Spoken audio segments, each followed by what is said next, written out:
The cell door clanged shut, a sound that reverberated through the cold, unforgiving walls of the prison. It was a noise that signaled the end of freedom, the beginning of a new, harsh reality.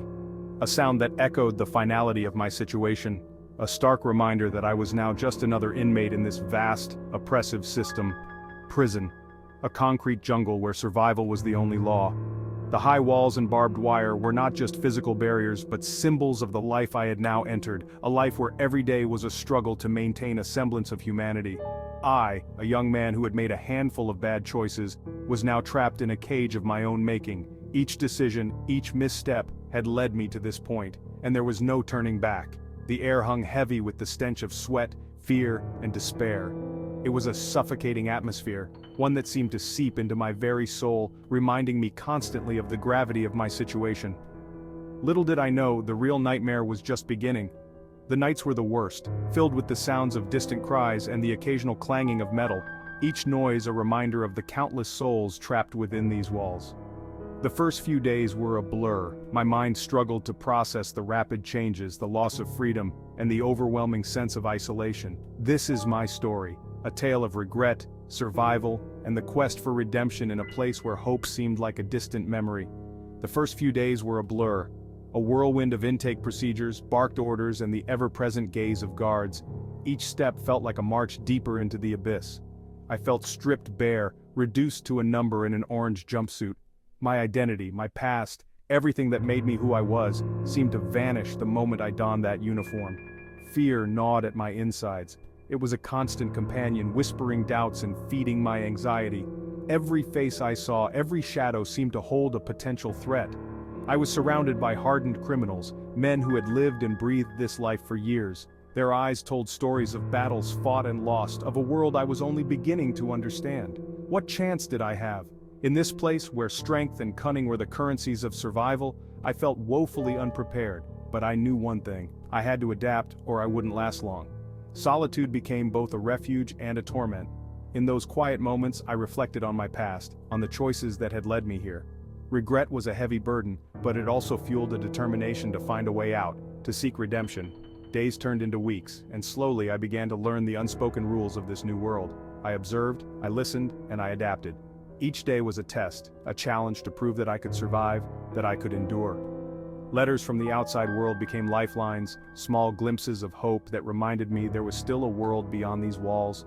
They were a reminder that I was not forgotten, that there was still a chance for redemption.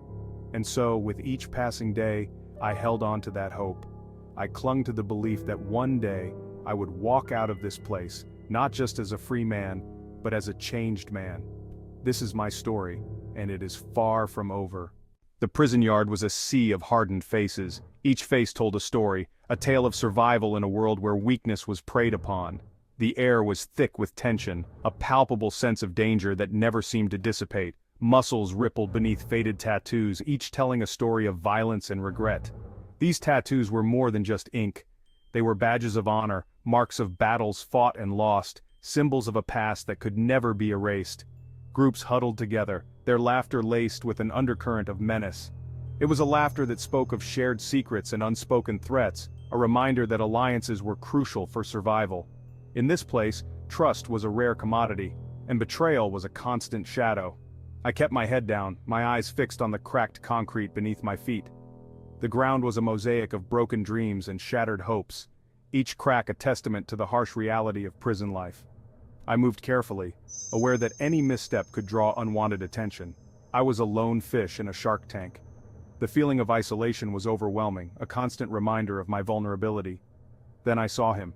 He sat alone on a bench, a book in his hands. In a place where brutality was the norm, his quiet presence was an anomaly. The book seemed to be his shield, a barrier between him and the harsh world around him. He had a kind face, gentle eyes that seemed to hold a flicker of sadness. His name was John. There was something about him that drew me in, a sense of calm that was rare in this chaotic environment. He was older, perhaps in his late 40s, with a quiet demeanor that stood in stark contrast to the other inmates. His presence was a beacon of tranquility, a reminder that not everyone here was consumed by anger and despair. For the first time since arriving, I felt a glimmer of hope. In a place where hope was a rare and precious commodity, John's presence was a lifeline. He represented the possibility of redemption, a chance to find a sliver of humanity amidst the darkness. As I watched him, I realized that perhaps, just perhaps, there was a way to survive this place without losing myself entirely. John and I struck up a conversation. He was serving time for fraud, a white-collar crime that seemed worlds away from the violent offenses of the other inmates. He spoke softly, his voice a soothing balm in the cacophony of the prison yard. He offered me advice, told me to keep my head down and my mouth shut. I felt a sense of relief. Here, in this brutal environment, I had found someone I could trust.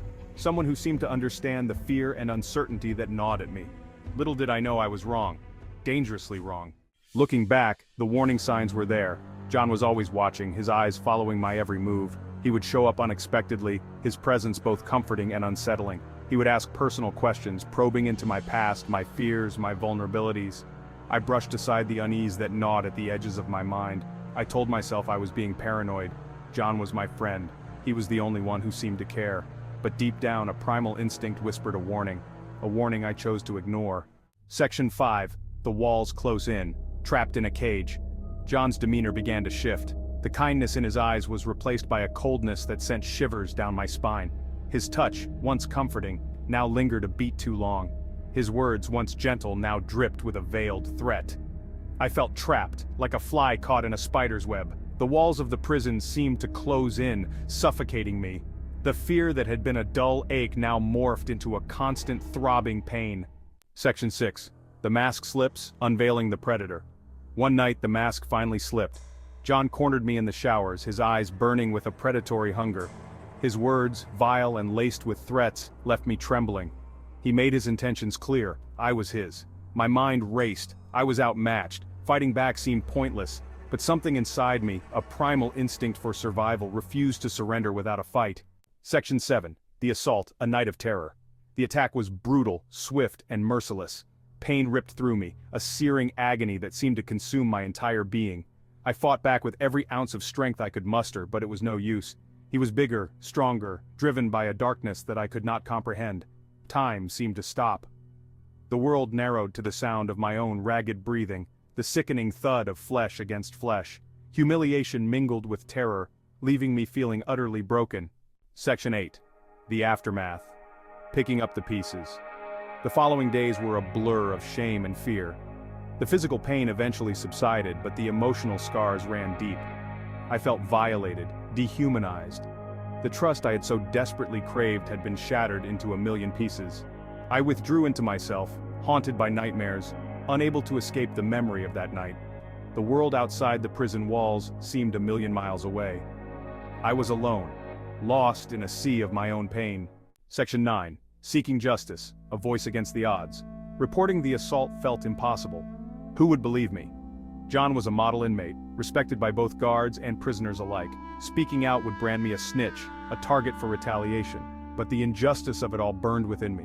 I knew I couldn't stay silent. I had to fight back, not just for myself, but for all the other vulnerable inmates who had suffered in silence.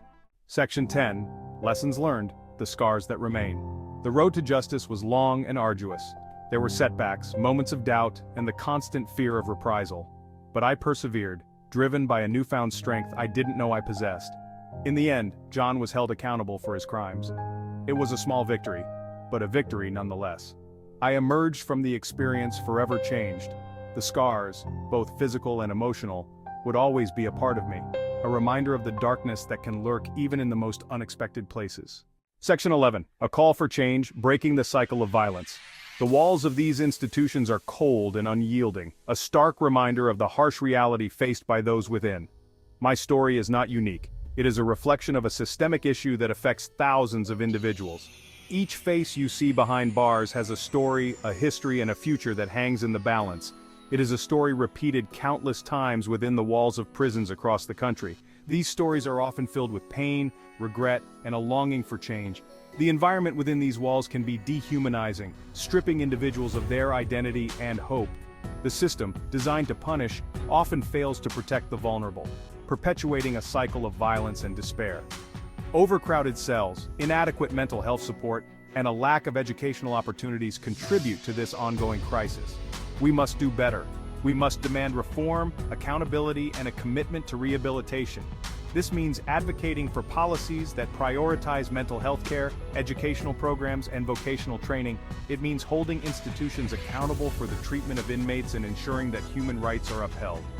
We must break the silence surrounding sexual assault in prisons and create a system that values human dignity and safety above all else.